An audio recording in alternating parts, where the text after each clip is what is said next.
안녕하세요, 김호준입니다. 대통령 연두 기자회견에서 지지자들을 격한 표현을 쓰는 사람들로 표현하고 자제시켜달라는 요지의 질문을 했던 한 기자를 두고 비난 여론이 높습니다. 기자 자신은 억울했던지 그 질의는 대통령이 지지자들을 달래줄 수 있을 것이란 기대 속에서 한 요청이라고 추가 기사까지 썼습니다. 기자 본인은 비판받는 이유를 모르는 것 같네요. 스스로 사실관계를 찾아 검증하는 인터넷 시대에 기존 미디어의 권위는 예전 같지 않죠. 이는 전 세계적인 현상입니다. 이 시대를 읽지 못한 채 아빠한테 자식들 대신 혼내달라듯 징징거리는 기자한테 누가 박수를 칩니까? 게다가 그 질문 뒤에 깔린 프레임에 불쾌한 거죠. 그 질문에는 작년부터 보수 매체가 지속적으로 제기했던 문 지지와 일베를 등치시켜 극단적이고 공격적인 성향을 띤 일부러 몰아가는, 그렇게 그 지지자들을 위축시키고 분리시키고자 하는 프레임이 숨어 있습니다. 과거 친노라는 단어에 부정적 이미지를 더 씌워 노무현 정권을 일반으로부터 고립시켰던 전략. 성공했던 바로 그 전략의 재판이죠. 그게 통하던 시대는 이제 끝났다. 참 다행입니다. 김호준 생각이었습니다.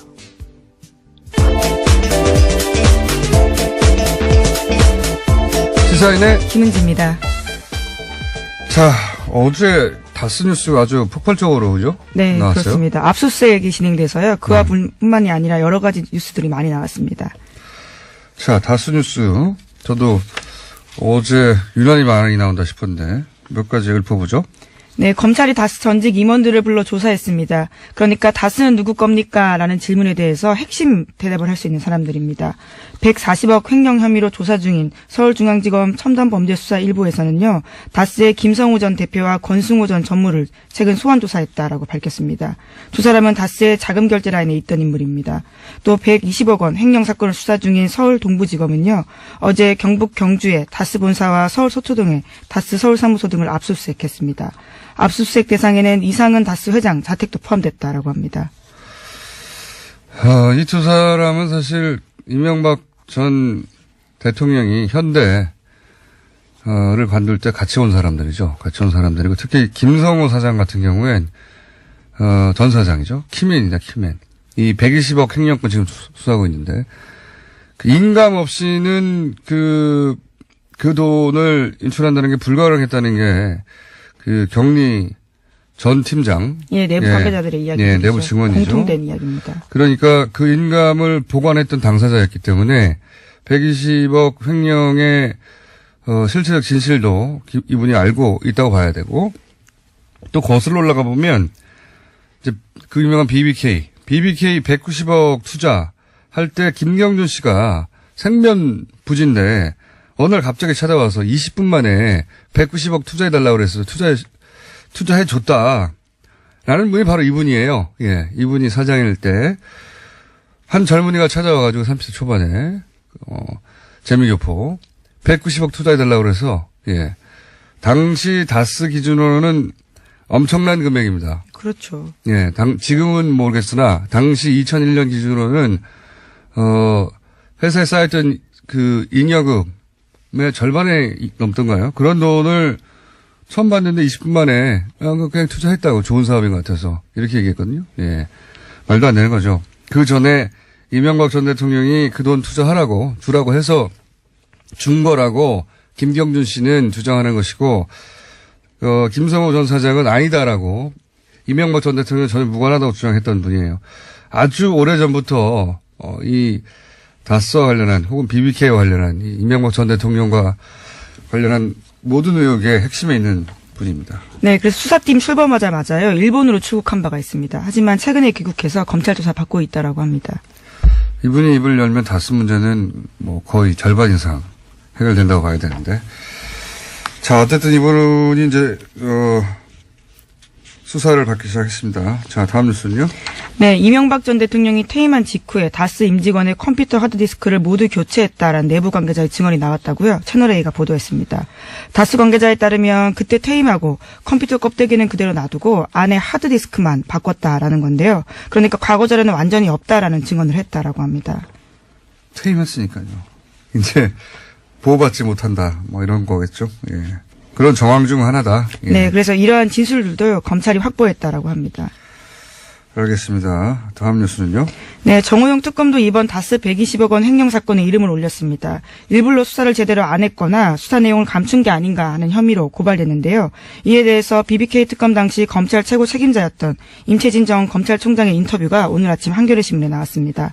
다스 120억 원 관련해서 특검한테서 어떤 것도 넘겨받은 사실이 없다라는 건데요. 검찰이 수사하도록 관련 수사 기록 전부를 인계했다라는 정호영 전 특검의 주장과 180도 다른 내용입니다. 180도요? 네. 네, 완전히 다른. 네. 이럴 경우에 180도 약간 어울리지 않는 것 같은데. 예. 어쨌든, 이거는 정면으로 배치되는 이야기죠. 정호영 특검은 본인들이 이제 이 수사 결과를 숨기지 않고 검찰에 다 넘겼는데 그 이유는 검찰의 책임이라는 식으로 얘기하는 거잖아요, 지금. 근데 이제 당시 검찰총장이나 당시 중수부장 혹은 서울중앙지검장 알아야 할 사람들 모른다 우리는 받은 적 없다라고 얘기하고 있는 거죠. 예. 이렇게 되면 조호영 특검 같은 경우에 더더욱이 법적 처벌의 대상이 될 수도 있겠다 싶은 생각이 듭니다. 계속해서. 네, 인터뷰 보면요. 임채진 총장 같은 경우에는 자신이 혹시라도 기억이 잘못됐을까 봐 관계자들은 다 물어봤다라고 하거든요. 하지만 모두 받은 바가 없다라고 합니다. 그러니까 이제 양쪽 둘 중에 한 군데 거짓말 하는 거죠, 지금. 예. 자료라는 게 사라질 수가 있습니까? 그러니까, 범죄 대상을 알았으면은, 뭐, 입건을 하거나, 이송, 혹은 이송, 이첩, 수사 의뢰, 예. 이런 것들을 해야 합니다.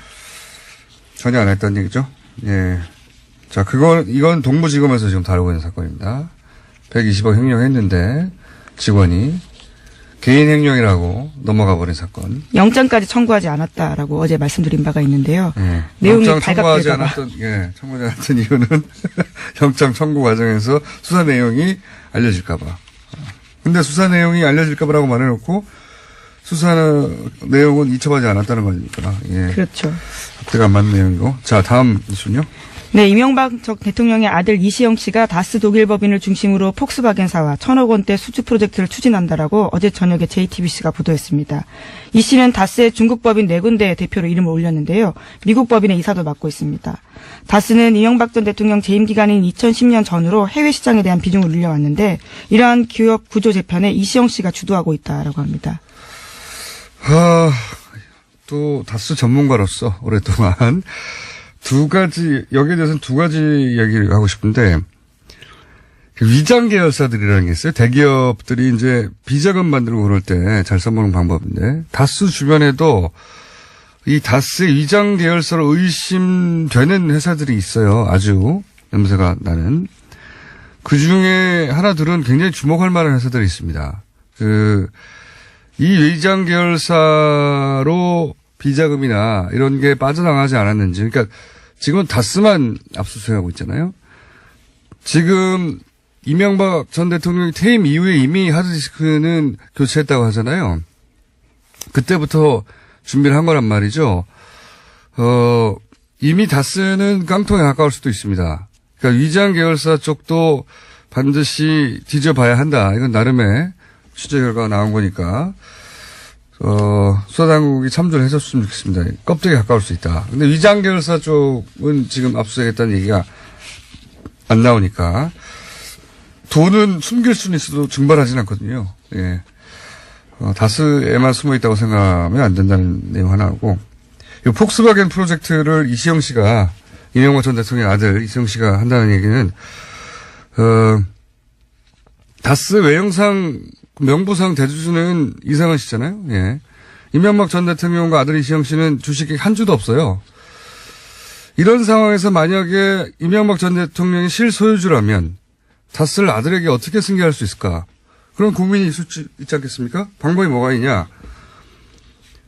외부의 회사를 만드는 겁니다.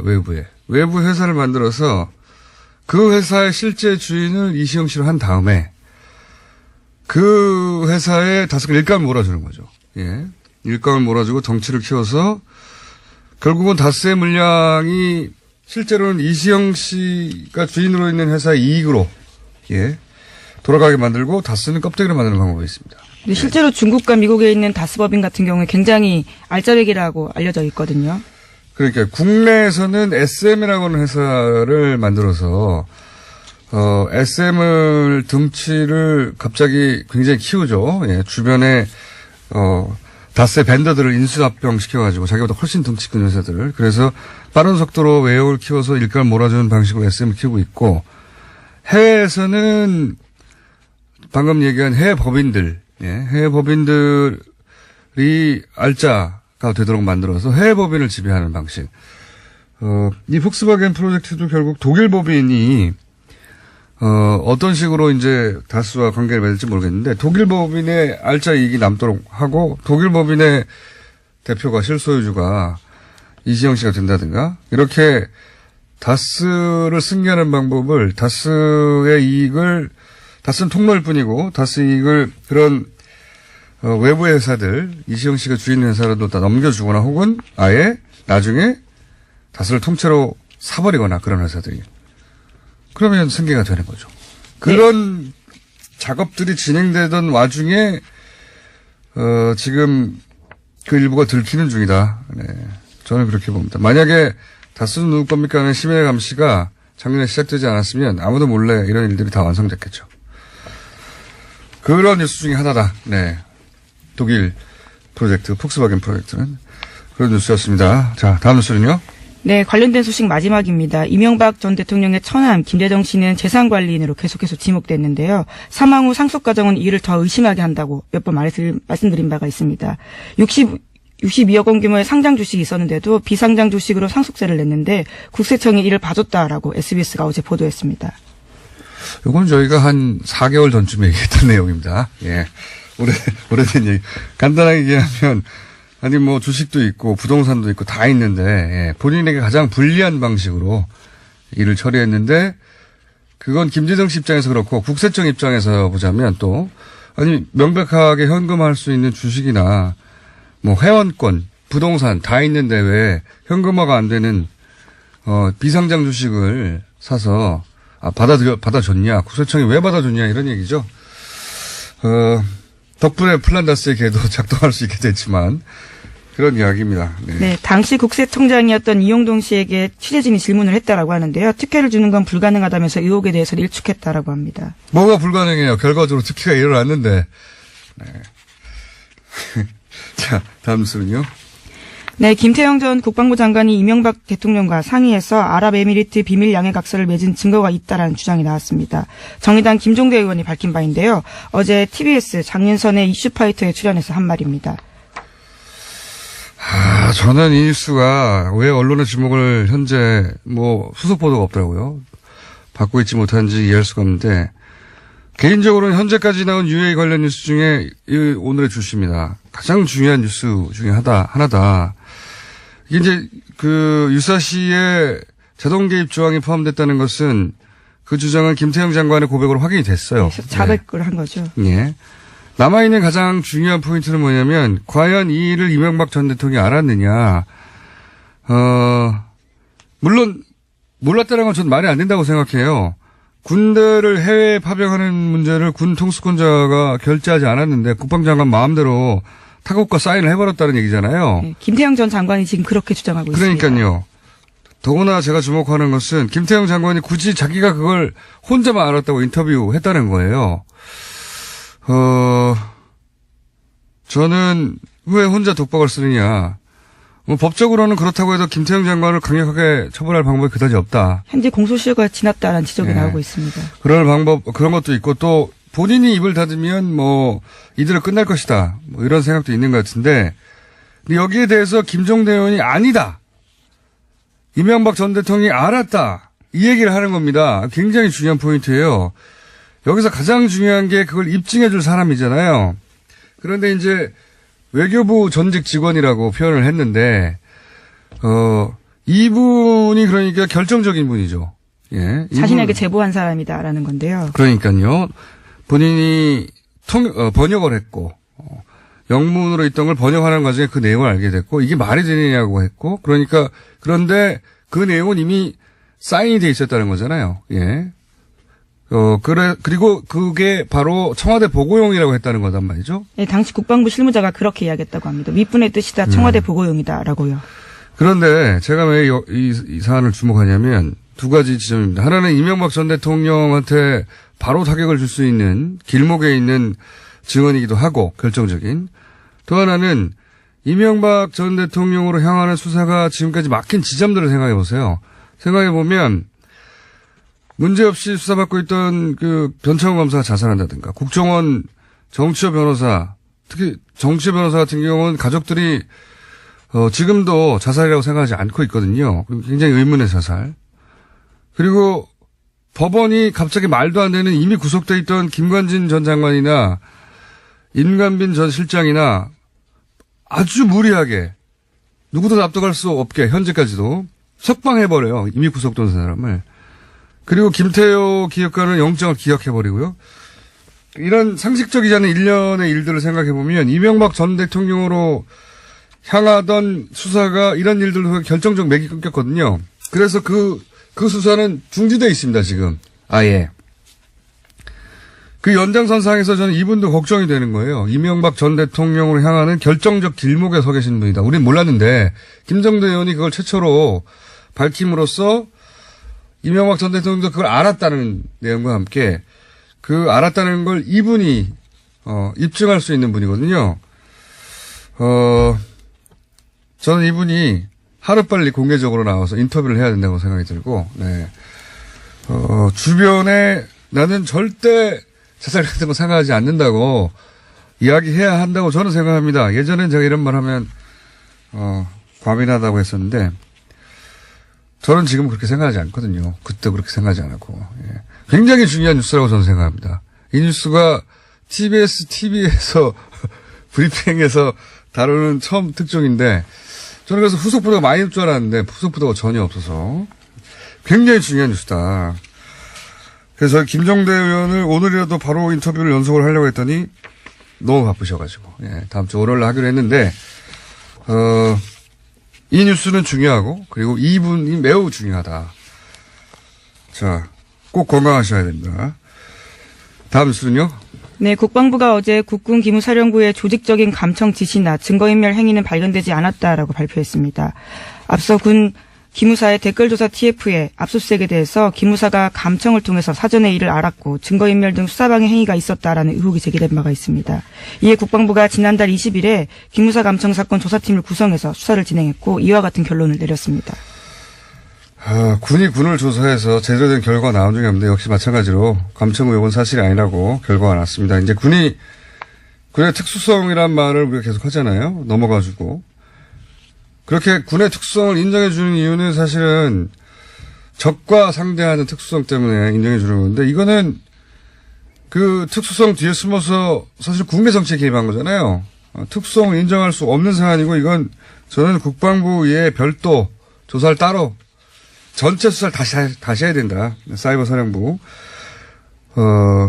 국군 기무사의 사이버 사령부가 아니죠. 사이버 댓글. 네. 이것도 별개의 일입니다. 사이버 사령부고, 기무사도 사이버 사령부처럼 댓글 달았다는 거죠. 예. 그 수사가 방해됐다라는 거죠. 압수수색 방해됐는데 그래서 감청 의혹이 나왔었는데 사실이 아니라고 지금 결론낸 거죠. 네, 하지만 국방부에서 조사한 바로도요. 감청은 3건이나 있었습니다. 하지만 조직적이지 않았다라는 주장을 하고 있습니다. 네네, 잘 알겠고요. 가상화폐까지만 하고 끝내죠. 예. 네, 어제 박상기 법무부 장관이 거래소를 통한 가상화폐 거래를 금지하고 거래소를 폐쇄하는 특별법 제정을 준비하는 중이라고 밝혔습니다. 그래서 어제 가격이 일제히 급락했는데요. 혼선이 커지자 윤영찬 청와대 국민소통수석이 법무부 방침은 확정된 사안이 아니며 부처 간 조율을 거쳐 결정할 것이다 라고 진화에 나섰습니다. 몇 주 전에 제가 잠깐 이야기하다가 중간에 브리핑 시간이 짧아서 개념만 얘기하다가 말았는데 이 블록체인이라는 기술이나 플랫폼으로서 가능성, 저는 모두 크게 인정합니다. 그거 반드시, 장려해야 한다고. 그런데, 현재 이 규제는 저는 강력히 찬성합니다. 예, 거래하시는 분들은 당황스러우시겠지만. 왜냐하면, 현재는 이런 가능성 혹은 가치에 대한 투자가 아니거든요. 이건 다른 사람들이 큰 돈 버는데 나만 멍청하게 못 버는 거 아닌가? 나만 뒤처지면 바보야, 등신이야, 이런 조바심, 혹은 누구는 몇십억 벌었다는데 하는 어떤 박탈감, 한 번에 1억 천금 가능하다고 생각하는 사행심, 이게 주도하는 판이에요. 이건 투기판입니다, 현재는. 예. 여기다 갑자기, 기술, 4차 산업 얘기하는 건 저는 한가한 소리라고 생각합니다. 강력하게 규제하지 않으면 한순간에 폭탄처럼 터질 것이다. 굉장한 위험 부담을 안고 방치하고 있는 상황인데 국가가 개입해야 하는 거라고 봅니다. 특단으로 강력하게 규제하고 그런 후에 엄정하게 룰을 다시 정해야 한다. 현재 기준으로는 저는 그렇게 생각합니다. 지금 그래서 강력히 규제해야 한다는데 저는 한 표 던지면 오늘 여기까지 해야 되겠습니다. 시사인의 김은지였습니다. 감사합니다. 다스 실소유주 규명을 위해서는 공정위가 나서야 한다 하는 주장이 나왔습니다. 정무위 소속의 더불어민주당 전해철 의원 연결해 보겠습니다. 안녕하세요, 의원님. 예, 안녕하십니까. 예. 오늘 출연하기로 하셨다가 독감 때문에 못 나오신다고요? 아유, 죄송합니다. 열감기 때문에 스튜디오로 못 가고요. 아니, 멀쩡하신 것 같은데. 김원준 씨도 목소리가. 감기, 아이, 죄송합니다. 그래. 김원준 씨도 감기 조심하십시오. 예, 목소리는 매우 멀쩡하신 것 같은데. 예, 예. 예. 엄살 아니에요? 자, 예, 예. 자, 이 정무회 소속이신데. 그렇습니다. 다스 관련해서는 이 공정위가 나서야 한다는 이유가 뭡니까? 일단 다스의 실소유자가, 누구냐. 네. 다스가 어떤 위법행위를 했냐는 거에 대해서는 현재 수사 중이지 않습니까? 예. 아니, 이제 그와 별개로 다스를, 그 회사를 승계하려고 하고, 네네. 그 과정에서 공정거래법 위반 행위를 했다라는 이제 상당한 정황이 있어서. 아, 상당한 정황이요? 예. 그렇다면 이제 공정거래위원회가 그런 부분을 확인해야 되지 않겠나라고 이제 말씀을 드릴 수가 좀 있습니다. 구체적으로 말씀해 주십시오. 어떻게 이시영, 예. 지금 말씀은 그러니까 이시영 씨에게 회사를 승계하는 과정에, 부당한 거래가 있다는 것이 포착이 됐고, 그건 예. 공정위가 확인해야 된다, 이런 말씀이신 것 같은데? 그렇습니다. 예. 일단 금강이라는 회사가 있습니다. 2013년에 이제 이명박 대통령 천안 일가가 주인으로 이렇게 만든 회사인데요. 이건 네. 다스하고는 특수관계죠. 이 예. 관계가 있어서. 금광, 예. 근데 예. 그래서 금강이라는 갑니다. 예, 회사 금강. 이름이거든요. 예. 예. 매출액 한 1,000억까지 올라갔던 회사입니다. 예. 그렇습니다. 예. 이거를 이제 일감 몰아주기를 해가지고 4배 성장을 하죠. 네네. 그리고 나서 2015년에는 다시 SM이라는 회사를 설립합니다. 여기에 이제 이시영 씨가 아들이죠. 75%, 또 김진 내재죠. 네. 25% 지분을 가지고 있는 SM이라는 회사를 설립해서 이번에는 금강에 몰아주던 것을 SM으로 다 일감을 몰아줍니다. 네, 맞습니다. 그리고 일단 그래서 일감 몰아주기 이제 이게 하나 있고요. 예. 또 하나는 이제 SM이라는 회사가 다온이라는 회사를, 그러니까 SM이 약 40배 정도 큰 회사인데 그렇죠. 이 회사를 100만 원 헐값에 인수를 합니다. 네. 그리고 또 DMI라 해서 약 200억 원의 매출을 하고 있는 회사 역시 예. 헐값으로 인수를 하는데 그렇죠. 이 두 가지 사안을 보면 첫 번째 경우에는 부당 지원 행위로 할 수 있고요. 공정거래법 23조에 해당할 수 있고 예. 뒷부분에 대해서도 강제로 거래 또는 설비를 매각하게 하는 행위는 예. 역시 공정거래법 23조 아하. 위반이 될 수가 있어서 이런 경우는 제가 볼 때는 공정위에서 나서서 과연 이 기업들의 위법행위가 있는지 등을 살펴보기 위해서 회계 자료라든지 이런 걸 조사해야 된다. 그래서 위법성을 확인해야 된다라고 생각합니다. 이게 이제 그러니까 대기업이 흔히 쓰는 수법들 아닙니까? 이런 게. 그렇습니다. 예. 예. 예. 뭐 현대나 혹은 뭐 다 SK나 다 과거에 이런 사례들이 적발된 경우가 있는데, 그죠? 예. 그렇습니다. 이제 글로비스 같은 경우가 예. 대표적인데요. 그 이제 과징금을 받았죠. 그러니까 예. 글로비스를 설립해서 현대 물량을 몰아주기 하는 경우 이러면 이제 당연히 공정거래법의 과징금 대상이 돼서 그러니까 그냥 SM 기업 가치를 이렇게 키우는 거라 하면 거기에 대해서 누가 뭐라고 할 수가 없겠죠. 그런데 계열회사나 특수관계인 회사가 유리한 조건에 거래하게 여러 가지를 만든다면 그것은 이제 부당 지원행위가 될 수 있다. 그리고 이 과정에서 승계 작업까지도 하고 있지 않느냐라고 이제 판단을. 그 과정 자체가 승계가 목적인 거죠, 사실은. 그렇게 제가 확정을 하기는 어렵습니다만은. 그렇게 의심된다. 대체적으로 이런 일을 하는 이유가 승계 작업을 하기 위해서 하고 있기 때문에 그게 상당 부분 그럴 개연성이 있다라고 생각이 듭니다. 저도 그렇게 생각이 들고요. 특히 금강 같은 경우에는 이거 혹시 위장 결사 아닐까? 예, 그런 의혹도 좀 있습니다.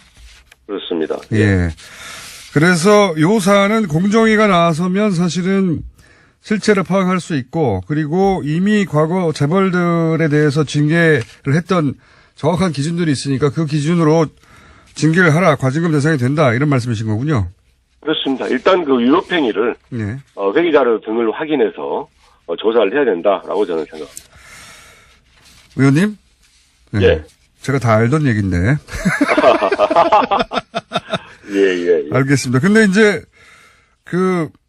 직접 공정위가 나서야 한다고 주장하신 건 처음이신데, 사실은 그렇습니다. 그러니까, 예. 이 질문으로 인터뷰 섭외를 한 것은, 미끼고요. 예. 양정철 비서관이, 양정철 비서관이, 귀국한다고 하는데, 공직을 안 맡는다고 해요. 친하시게 여쭤봅니다만, 예. 앞으로도 안 맡을까요? 실제로 저희들이 이제 지난 5월에 정부 초기 이제 구성될 때는, 네. 저희들이 내각이나 청와대는 좀 안 들어가는 게 좋지 않겠냐라고 이제 뜻을 모았습니다. 그래서 이후의 과정에 대해서는 각자의 판단과 결정이 중요합니다만은 저는, 개인적으로 양정철 전 비서관에 대해서 끝까지 그렇게 어떤 일을 안 할 필요는 없다. 안 할 필요는 없는데, 본인 의사는 어떠세요? 본인 의사는? 인터뷰를 안 하니까 현재까지는, 현재까지는, 공직을 맡을 생각 또는 선출직에 나갈 생각이 현재까지는 없는 것 같습니다. 양정철 비서관은 그렇게 없다고 이렇게 뒤로 물러서 계시는데 본인은 경기도지사 나간다고. 예, 저는 이제 선출직으로 또 현역 의원이고요. 그래서 아까 말씀드린 대로 이제 각자 여건과 처지에 맞는 일을 하는 것도 필요하다고. 문재인 대통령과 의논해 보셨습니까? 흔히 일일이 다 삼철이라고 거론되는데. 일일이 다 의논하는 거는 뭐 적절하지 않은데요. 말씀을 드렸고 특별한 반대가 없어서 일단 경선 본선을 준비할 생각입니다. 특별한 반대가 없었다는 건 그래 적극적으로 해봐 이런 말도 없었다는 얘기죠. 아니 이게 한다고 그러는데 어떻게 본인이 정치인이 한다고 하니까 마지못해 그냥 가만히 계신 거 아닙니까 혹시? 사실 이런 부분에 대해서 저희들이 판단하고 결정하는 것을 대통령께 부담을 드리는 것은 맞지 않지 않겠습니까? 다만 이제 대통령께 현재 이런 상황이고 이런 처지 이런 조건에서 제가 이제 합니다 이렇게 이제 말씀을 드렸던 거죠. 아니 그런데 이재명 성남시장은 진작에 그 출마 의사를 밝혔고 지지율 면에서도 월등한데 뭐 굳이 이렇게 나서시려고 하십니까? 일단 이제 현재 지지도는 인지도와 같은 그렇게 양상을 보이기 때문에요. 저는 본격적인 경선과 본선으로 가면 현재 지도 차이가 굉장히 많이 이렇게 좁혀질 수가 있다고 생각을 더 벌어질 수도 있잖아요. 광역자치단체장 선거에서는 초반에 인지도 지지도가 굉장히 낮았다가 이후에 바뀌는 경우가 훨씬 많았습니다. 그런 면에서 이제 본격적인 경선 국면이 오면 저는 역전도 할 수 있고 또 상당한 부분 따라잡을 수 있다라고 생각합니다. 네, 뭐 정치에서는 뭐든지 가능한데 하지만 이재명 성남시장의 경우에는 당내에서 일단 그 경선을 통과하셔야 되니까 경우에는 지지율도 앞섰고 지난 대선 경선에서 나와서 인지도도 앞서고 그리고 뭐 토론이라든가 실력도 사실은 부족하지 않은 것 같은데 굳이 내가 하는 게 낫겠다고 생각하신 결정적 이유가 있습니까? 물론 제가 따로 한번 모시겠습니다만 저희가 스튜디오에 모셨으면 더 꼰질리게 여쭤봤겠지만 전화로 하니까 그때 말씀드린 제가 1년 반 전에 이제 최고위원 그리고 경기도당위원장을 했습니다. 그래서 이제 각 지역을 돌아면서 정책도 보고 또 대선 준비를 했었는데 그 과정에서 경기도에 제대로 된 정책이 없다. 뭐 여러 이유가 있겠지만 그것은 지금까지 도전을 했던 분들이 어떤 대권 도전의 발판으로 삼거나 다른 정치적인 활용 때문에 이 1,300만이나 되는 경기도에 제대로 된 정책이 없는 부분을 좀 바꿀 필요가 있다. 실제로 문재인 후보의 경기도 8대 공약을 제가 상하라고 입안했거든요. 그런 걸 위해서라도 필요한 정책을 할 수 있고 또 문재인 정부의 철학 중에 하나가 자치와 분권입니다.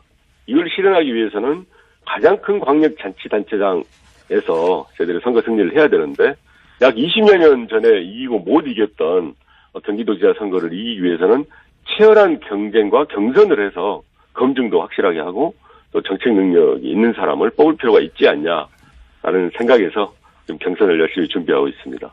제 마지막 질문인데요, 오늘은 예. 다음 스튜디오에 나오시면 좀 자세히 여쭤보려고. 예, 그러겠습니다. 기회를 주십시오. 예, 전화로는 마지막 질문인데, 아니, 그러니까 그건 이재명 시장도 다 할 수 있는데, 예. 제 말은 이재명 시장은 못할 거라고 보시는 특별한 부분이 있다거나 내가 더 잘할 거라고 하는 부분이 있습니까? 예, 일단 제가 참여정부 청와대에서 약 3년 8개월 가장 이제 국정의 핵심에서 국정 경험을 했었고요. 이후에 이제 국회에서도 정말 많은 일들을 하면서 조정과 화합, 통합을 많이 했다고 생각합니다. 기본적으로 경기도처럼 이렇게 큰 자치단체인 경우에는 정부와 중앙정부와 또는 다른 자치단체와 조정하고 통합하는 것들을 해야 되는데 그런 부분에 대해서 갈등을 양산하고 정책을 실현하지 못한다면 그건 좀 적절하지 않다 생각을 해서 그런 부분은 제가 좀 더 경쟁력이 있지 않을까 생각합니다. 알겠습니다. 저희가 다스로 미끼를 던져서. 다음에 꼭 기회를 주시면 네, 다른 이야기 드리겠습니다. 다른 얘기까지 여쭤봤는데, 예. 다음에는 스튜디오에 직접 나오셔가지고. 그렇게 하겠습니다. 관련 이야기 나눠보도록 하고요. 공정위가 피감 기관이니까 공정위에다가 예. 요청을 좀 해주셨으면 좋겠네요. 이 과습 예, 예. 오늘 이제 이렇게 공개적으로, 공정위가 좀 나서서 회계 자료 등을 조사하고 위법 사실을 확인해야 된다. 이렇게 이제, 말씀을 하셨기 때문에 그런 부분에 대해서 저는 특별한 사유가 없으면 공정위가 아마 조사를 하지 않을까라고 생각을 합니다. 알겠습니다. 오늘 말씀 감사합니다.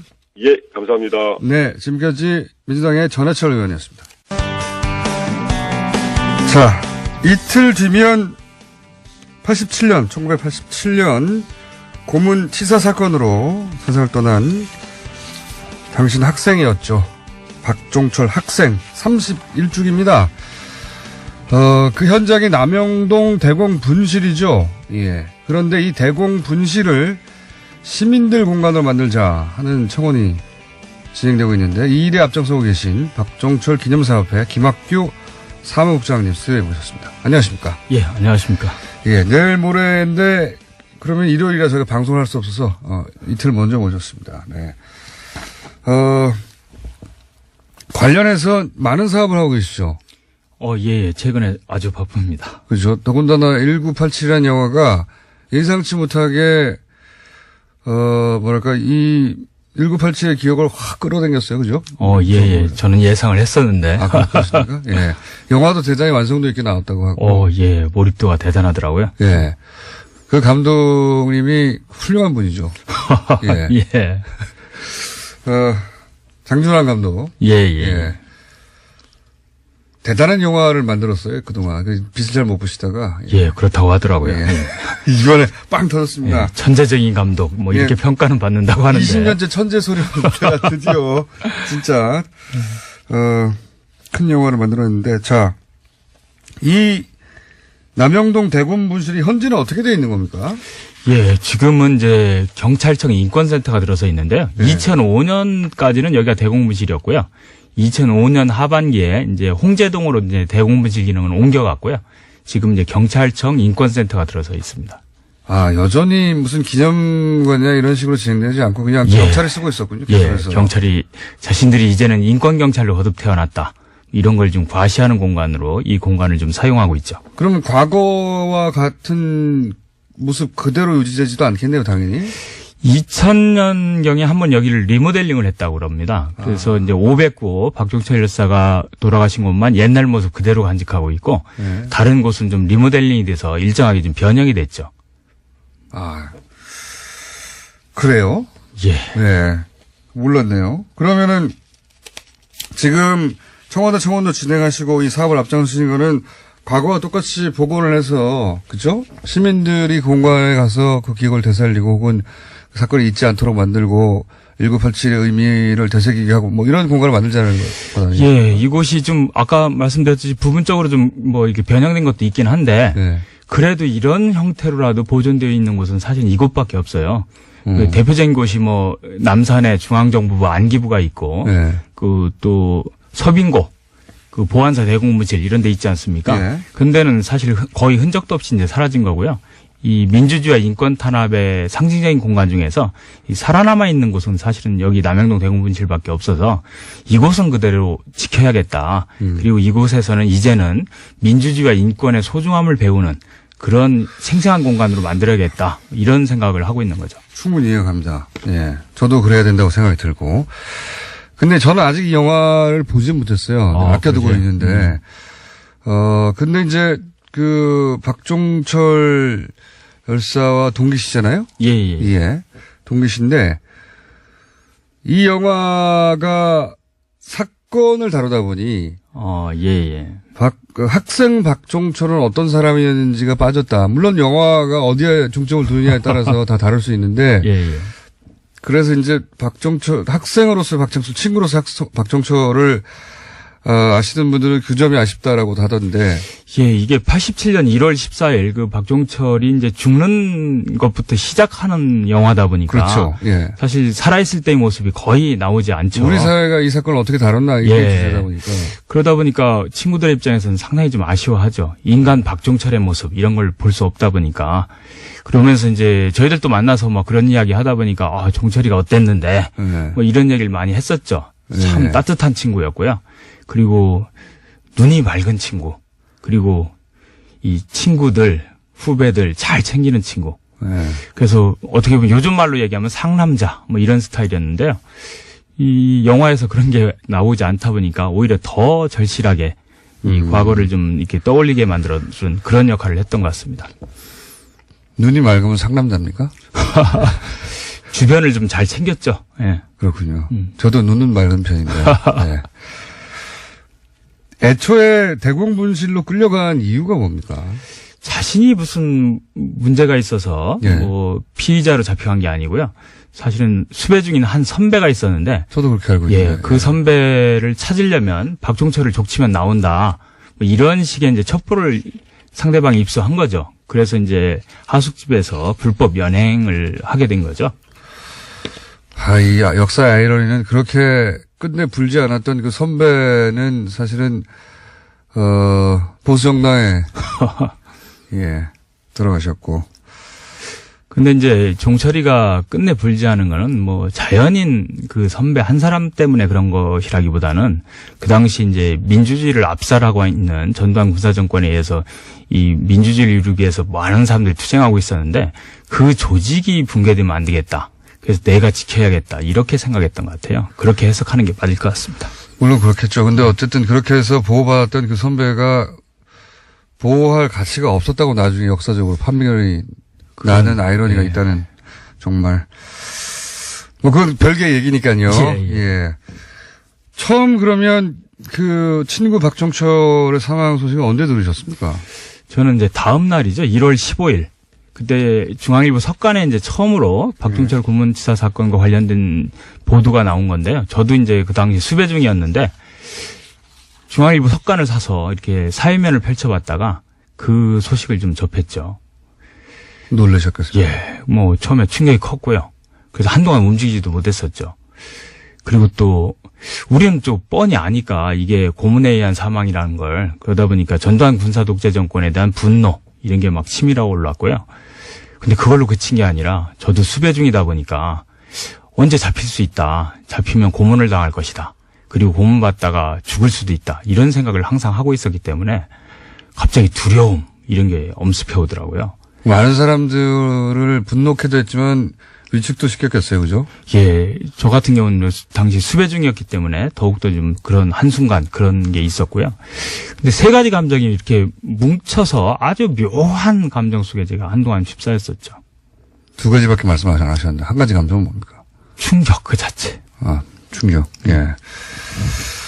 그런데 이제 이 사건을 두고 자유한국당의 곽상도 의원은 그 박종철 고문치사 사건을 밝힌 건 보수 정권이다. 예. 굉장히 창의적인 주장이기도 합니다만. 이전에도 비슷한 이야기 한번 나온 적이 있었어요. 네. 뭐냐면 안상수 당시 수사검사가 있었잖아요. 네네.